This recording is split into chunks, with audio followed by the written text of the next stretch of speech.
आपकी अदालत मध्ये item girl Rakhi Sawant यांच्यावर आरोप आहे की प्रसिद्धीसाठी यांनी वल्गॅरिटीचा आधार घेतला.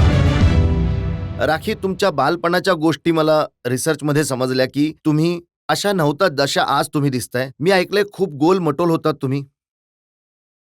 हो, खूप जाड होते मी लहानपणी. खूप म्हणजे खूप इनोसंट होते. आजही आहे. आणि पण अशी वेळ जशी बदलत जाते तसं माणसाला बदलावं लागतं. अ, पण डान्स तर मी लहानपणापासूनच जेव्हा करत तुमचे होते. वडील तुम्हाला सांगायला यायचे की अभ्यास करा, ही गोष्ट काही कामाला येणार नाही आयुष्यामध्ये. खूप स्ट्रिक्ट होते माझे वडील. माझी आई एवढी स्ट्रिक्ट नव्हती. माझे वडील खूप स्ट्रिक्ट होते, की जर कधी मला आरशासमोर डान्स करताना पाहिलं, तर मला फटका खावा लागायचा. नाहीतर खूप गोष्टी झाल्या होत्या माझ्याबरोबर. पण मी बाबांना बघायचे. ते जर नसतील तर मी सुरू करायचे डान्स करायला. जर मला कळलं की माझे बाबा ड्युटीवरून आलेत, तर मग मी बेडखाली लपून बसायचे. आणि राखी, जेव्हा तुम्ही डान्स करायला सुरुवात केली तेव्हा अशी सुरुवात केली की कुठल्याही डिग्निटीची जराही काळजी घेतली नाही. मी असा कुठला डान्स केला? मला वाटतं, की मी जो पण डान्स करते, ती आजकालची लेटेस्ट फॅशन आहे. खूप वेस्टर्न डान्स मी करते. मला वाटतं, की खूप छान डान्स करते मी. आणि तुम्ही मलाच विचारू नका, आपली जनता आहे इथे आणि जितकेही त्यांनी माझे व्हिडिओज बघितलेत, खूप स्टायलिश डान्स असतो माझा. राखी, ते डान्सची माझे कदाचित कोरिओग्राफर्स मला स्टेप्स देतात सर. हो ना, तुमच्या कोरिओग्राफरशी प्रॉब्लेम आहे ना तुमच्या स्टेप्सची प्रॉब्लेम आहे. तुम्ही डान्स करण्यासाठी जे कपडे घालतात त्याच्याशी प्रॉब्लेम आहे. हे सगळं आमच्याकडून करून घेतलं जातं सर. जसं कोरिओग्राफर आम्हाला स्टेप्स देतात. जर कुठलीही सेक्सी स्टेप करायची असेल, तर ते आम्हाला सांगतात, की तुम्हाला असं करायचंय. तेव्हाच तर तुम्ही विकले जाल, तेव्हाच तर तुमचा व्हिडिओ विकला जाईल. आणि कपड्यांची गोष्ट असेल, तर मी माझ्या डिरेक्टरची किंवा कुणाची कॉलर पकडून अजिबात बोलू शकत नाही, की "सर, तुम्ही मला इतके शॉर्ट कपडे का देताय? तुम्ही मला साडीमध्ये नाचवा, तुम्ही मला सलवार कमीजमध्ये नाचवा." ते म्हणतील, "तुम्ही विकलेच जाणार नाही, तुम्हाला कोणी बघणारच नाही."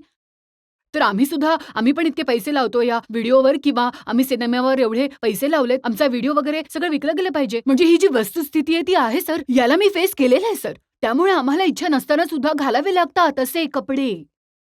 राखी, असू शकतं की तुमचे जे व्हिडिओज आहेत त्याच्यामध्ये डिरेक्टर तुम्हाला सांगत असतील, पण जेव्हा तुम्ही स्टेज शोजला जाता तेव्हा तरी कमीत कमी तुम्हीच ठरवता ना कुठले कपडे घालायचे.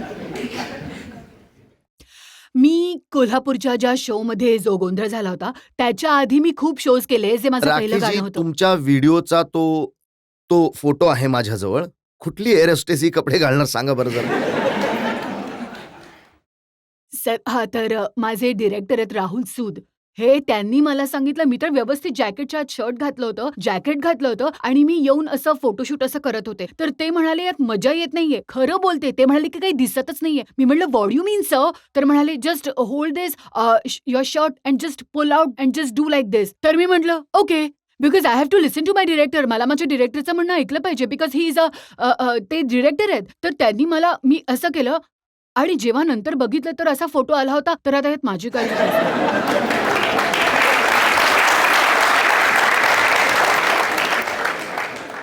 तुम्ही म्हणताय की तुम्ही इतक्या साध्याभोळा आहात की डायरेक्टरनी काय केलं, त्याचा काय परिणाम होईल, ते कसं दिसेल त्याबद्दल तुम्हाला कल्पनाच नव्हती. सर मला माहीत होतं याचा काय परिणाम होईल बिकॉज सर ह्या फिल्म इंडस्ट्रीमध्ये मी एकटी मुलगी नाहीये.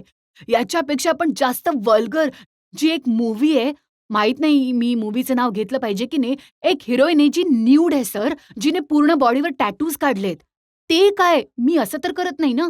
म्हणजे माझे सगळे व्हिडिओज बघा तुम्ही परदेसियापासून ते होठों पे ऐसी बात से लेके बुड्ढा मिल गया, मोहब्बत है मिर्ची किती क्लासिक व्हिडिओज आहेत आणि किती चालतात. Not because of my short costume, just because of my dance. माझ्या एक्सप्रेशनमुळे, माझ्या टॅलेंटमुळे सर. कितीतरी इथे इथे अर्धा तास तर फक्त स्मूचिंग करतात सर. असल्या मूव्हीज आहेत. तिथे थांबवलं पाहिजे सर. मला नाही वाटत मी काही चुकीचं केलंय. तुमचे जे व्हिडिओज आहेत ते तुम्हाला वाटतं की फॅमिलीतले लोक एकत्र बसून बघू शकतात? सर ते बघतात. मला फॅमिलीवाल्यांचे फोन येतात. ज्यांना 2-2, 3-3 मुलं आहेत त्यांचे बायका म्हणतात, "my god you are so hot." Male तर सोडून द्या सर.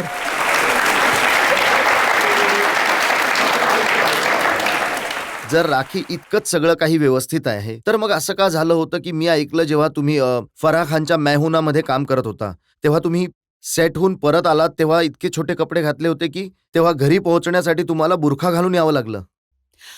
जेव्हा फराह खानच्या सिनेमाचं ऑडिशन दिलं होतं, तेव्हा त्यांनी मला सांगितलं होतं, की "तुम्हाला शॉर्ट कपडे घालून यायचंय ऑडिशन द्यायला शाहरुख खानच्या सिनेमासाठी." आणि मी याआधी कुठलाच सिनेमा नव्हता केला. तर मी बिल्डिंगच्या खाली उतरू कशी? शॉर्ट ड्रेस घालून. तर हे माहीत नाही, की हे माझं डोकं होतं, की मी शॉर्ट ड्रेस तर घातला, त्याच्यावर बुरखा घातला. मी म्हटलं, "आता मी व्यवस्थित खाली उतरू शकते." आणि जाऊन मी ऑडिशन दिलं. तर म्हणजे ऑडिशनच्या इथे ते लोक घाबरले, की ही मुलगी बुरखा घालून का आली आणि ते म्हणाले, "नाही, नाही, तुम्ही घरी निघून जा. बघा, पूर्ण कपडे घालून आले होते." खरं त्यांना माहीत नव्हतं, की मी आतमध्ये शॉर्ट ड्रेस घातलेला आहे. मी म्हटलं, "तुम्ही कॅमेरा स्टार्ट करा, मी तुम्हाला ऑडिशन देते." "अरे, आम्हाला तुमची गरज नाहीये. We want a teenager girl." एकदम स्वीट लुकिंग गर्ल असते. मिनी स्कर्ट घालते. मी म्हटलं, "सर, तुम्ही कॅमेरा स्टार्ट करा." फराह खान होती, सगळेच होते, शाहरुख पण होते. तर ते म्हणाले, "चला यार, ठीक आहे, काहीही बोलते मुलगी. चला ठीक आहे, घ्या." जसा कॅमेरा स्टार्ट केला, मी बुरखा काढून टाकला. तुम्ही विश्वास ठेवा, नेक्स्ट डे मी आयब्रोज केले नाही, वॅक्स केलं नाही. नेक्स्ट डे मी फ्लाइट पकडली या सिनेमासाठी. Just because of short dress. They select me. आणि पूर्ण सिनेमामध्ये तसा माझा खूप मोठा रोल होता. फक्त शाहरुख खानजींच्या फायटिंगमुळे माझा रोलच कट झाला. फक्त शॉर्ट ड्रेसच दिसला. तुम्ही सांगताय की जर फिल्म इंडस्ट्रीमध्ये तुमच्यासारख्या मुलींना काम मिळवायचं असेल तर शॉर्ट ड्रेस घालूनच हे सगळं करावं लागेल. आज मला 5 ते 6 वर्ष झाली आहेत या फिल्म इंडस्ट्रीमध्ये. आता मला हायपअप मिळालाय. कारण गेल्या 4 वर्षांपासून मी इतकं स्ट्रगल करते. प्रत्येकाच्या ऑफिसमध्ये जाते, फोटोज दाखवते, ऑडिशन देते. लोक घाण-घाण बोलतात. मला फेस करावं लागतं. रडत अश्रू घेऊन परत येते. माझी आई मला प्रेमाने म्हणते, "काही हरकत नाही बाळा. एक दिवस बघ, एक दिवस असा येईल जेव्हा तुला चांगलं काम मिळेल." पण भलेही मला मोठ्या हिरोईनचं काम नाही मिळालं, कारण मी कुठलंच चुकीचं काम केलं नाही म्हणून मला नाही मिळालं. पण मी स्ट्रगल करून आले. मी व्हिडिओपासून स्टार्ट केलं, आयटम नंबरपासून स्टार्ट केलं. तर बॉस मी माफी मागते कारण बोलते, की मी कुणाचा पलंग गरम नाही केला. पण छोटे कपडे घालून मी आले आहे पुढे. ही गोष्ट आहे. मला या गोष्टीचं नक्कीच मी ही गोष्ट बोलू तुम्ही इच्छिते. म्हणताय की फिल्म इंडस्ट्रीमध्ये या प्रकारच्या ऑफर्स येतात. काय तुम्हाला कास्टिंग काउचच्या ऑफर्स येतात? जर तुम्हाला रोल हवा असेल तर अशा प्रकारची गोष्ट करावी लागेल. असं होत असतं. मोठे-मोठे डिरेक्टर, मोठे-मोठे जे प्रोड्युसर, डिरेक्टर असतात, ते असे नाही करत. पण काही लोकांनी या फिल्म इंडस्ट्रीला इतकं खराब करून टाकलंय, त्यांनी म्हणजे बदनाम केलंय आपल्या फिल्म इंडस्ट्रीला. जे काही लोक असे असतात, जे काही ॲक्टर्स पण आहेत, जे सर तुमच्याच चॅनलमध्ये दाखवलं गेलं होतं त्या ॲक्टरचं कास्टिंग काउचच्या विषयी. तर काही लोक असे आहेत, जे प्रत्येक मुलीला बिचाऱ्या मुली कुठून-कुठून येतात आपल्या इच्छा घेऊन बनण्यासाठी किंवा आयटम गर्ल बनण्यासाठी. तर तिथे त्यांचा मिसयूज केला जातो सर. असे काही घाणेरडे डायरेक्टर बी-सी ग्रेडचे लोक आहेत. जे त्यांना म्हणतात, की जर त्यांना ॲक्टिंग नाही बघायची, त्यांना डान्स नाही बघायचा, तर म्हणतात स्क्रीन टेस्ट घेऊयात. स्क्रीन टेस्ट पण नाही. हे काय असतं? मुलगी येते आपल्या इच्छेने, की "बाबा काम द्या आम्हाला." "मी सर खूप टॅलेंटेड आहे." तो म्हणतो टॅलेंट आहे तर नंतर ऑडियन्स समोर नंतर जाणार. आधी आम्हाला तर टॅलेंट दाखवा. हे चुकीचं आहे ना? पण राखी तुम्ही हा सगळा दोष त्यांच्यावर टाकत आहात. पण मुली काय करतायत? कुठल्या प्रकारचे ते फोटोज दाखवतायत? कुठल्या प्रकारचे ते मुली लाचार असतात बिचाऱ्या. त्या मुली पहिल्यांदा जेव्हा गावातून येतात, तेव्हा छान 2 वेण्या, छान सलवार कमीजमध्ये फोटो असतात. मुंबईला येऊन चेंज होऊन जातात. Short dress. फिल्म इंडस्ट्रीमध्ये हेच चालतं ना. राखी इथे जे लोक बसले आहेत ऑडियन्समध्ये त्या सगळ्यांना विचारूयात. कुणाकुणाला ही गोष्ट वल्गर वाटते? ज्या ज्या लोकांना वल्गर वाटते त्यांनी आपला हात जरा वर करा. राखी हीच ती जनता आहे जी ठरवत असते काय खरं आहे, काय खोटं सर हे आहे. चुकीचं आहे. सर माझे व्हिडिओ सगळे बघतात. सगळ्यांना माझा फोटो हवाय. हे चुकीचं आहे. पॉलिटिक्स आहे. तुम्हाला माहिती आहे का की बनारसमध्ये जे लोक साड्या बनवतात, जे ट्रेडर्स आहेत, त्यांनी तुमच्यासाठी साड्या पाठवल्या होत्या. माय गॉड! मला नाही माहित. तिथल्या वृत्तपत्रांमध्ये बातमी छापली की आम्ही साड्या गोळा केल्या आहेत आणि राखी सावंतला पाठवू, ज्यामुळे त्या कदाचित पूर्ण कपडे घालतील.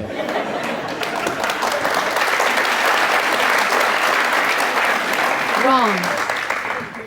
हे बघा सर, मला असे सिनेमे सुद्धा करायचे आहेत. संजय लीला भन्साळी जर मला साइन करते, तर नक्कीच मला साडी नेसवतील. ते मला शॉर्ट ड्रेस नाही घालू देणार. सर डिरेक्टरमध्ये फरक असतो. आता महेश भटजींचा सरांचा सिनेमा मी करत असेल, तर तुम्ही काय काय काय एक्स्पेक्ट कराल? काय घालणार मी? तुम्हाला आजपर्यंत असा कुठला मला डायरेक्टर नाही भेटला मिळाला जो- आजपर्यंत. खरं सांगते, असा कुठला डिरेक्टर नाही सापडला आणि मला कधीच कोणी म्हटलं नाही, की "तू साडी नेस, मी तुला पिक्चरमध्ये घेतो. हे घाल." नाही. जेव्हा माझं "अखियाना मार" माझं किती चांगलं गाणं होतं, "अखियाना मार." तुम्ही विश्वास ठेवा, मला प्रितिश नंदी सरांनी मी म्हटलं, "sir, where is my costume?" मला हँगरला फक्त 2 पीस दिसतायत. आणि मी घाबरले. म्हटलं, "सर, हे मी कसं घालू?" तर पण मला घालावं लागलं because song was very nice. आणि जर मी नसता घातला तर दुसऱ्या कुणी घातला असता तर मी माझं काम का जाऊ पण देऊ? वल्गॅरिटी तर तुमच्या कामामध्ये, तुमच्या डान्समध्ये तर आहेच. आणि आपल्या पॉप्युलॅरिटीसाठी या वल्गॅरिटीचा तुम्ही कायम वापर केलाय. मी ही गोष्ट मान्य करते, की मी भरपूर शॉर्ट कॉस्ट्यूम मी घातलेत. इथून पुढे इतके शॉर्ट कॉस्ट्यूम मी घालणार नाही. हे तुम्ही पब्लिकच्या समोर आज वचन देत आहात. हो,